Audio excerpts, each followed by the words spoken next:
चलिए आज बात करते हैं इतिहास के एक ऐसे काले अध्याय की जिसका नाम सुनते ही किसी की भी रूह कांप जाए।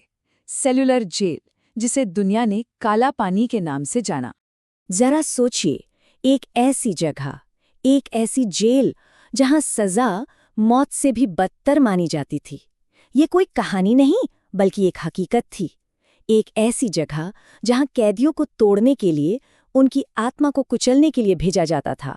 सोचिए, इस जगह का खौफ वो सिर्फ इसकी दीवारों के अंदर नहीं था, पूरे भारत में सिर्फ इसका नाम ही एक चेतावनी बन गया था।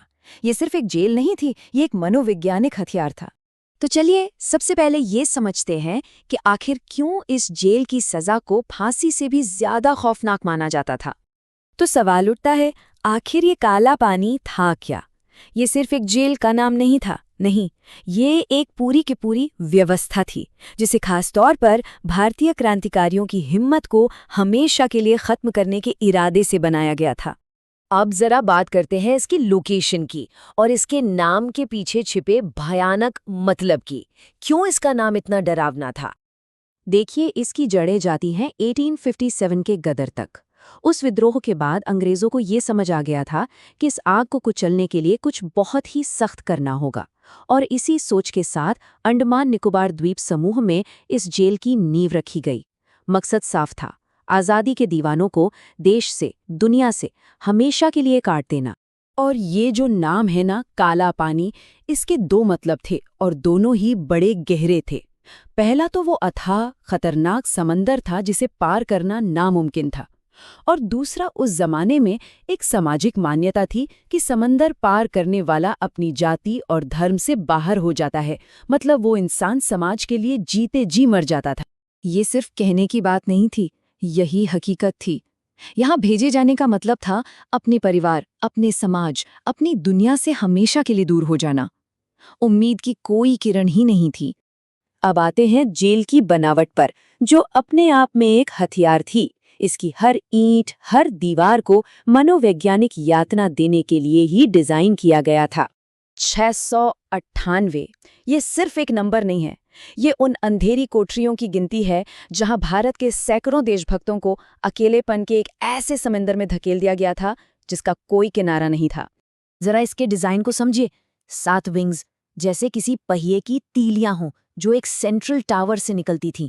इस टावर से हर कैदी पर नजर रखी जा सकती थी, लेकिन कोठरियों के दरवाजे वो इस तरह बनाए गए थे कि कोई भी कैदी दूसरे कैदी को देख तक नहीं सकता था। मकसद बिल्कुल साफ था, इंसान को इंसान से बात करने, यहाँ तक कि देखने के लिए भी तरसा देना।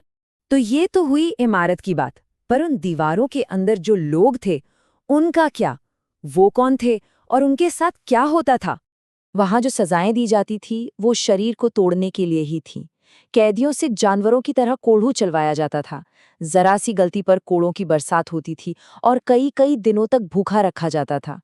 ये सब कुछ सिर्फ सजा देने के लिए नहीं था, बल्कि इंसान के आत्मसम्मान को पूरी तरह से कुचलने के लिए किया जाता था।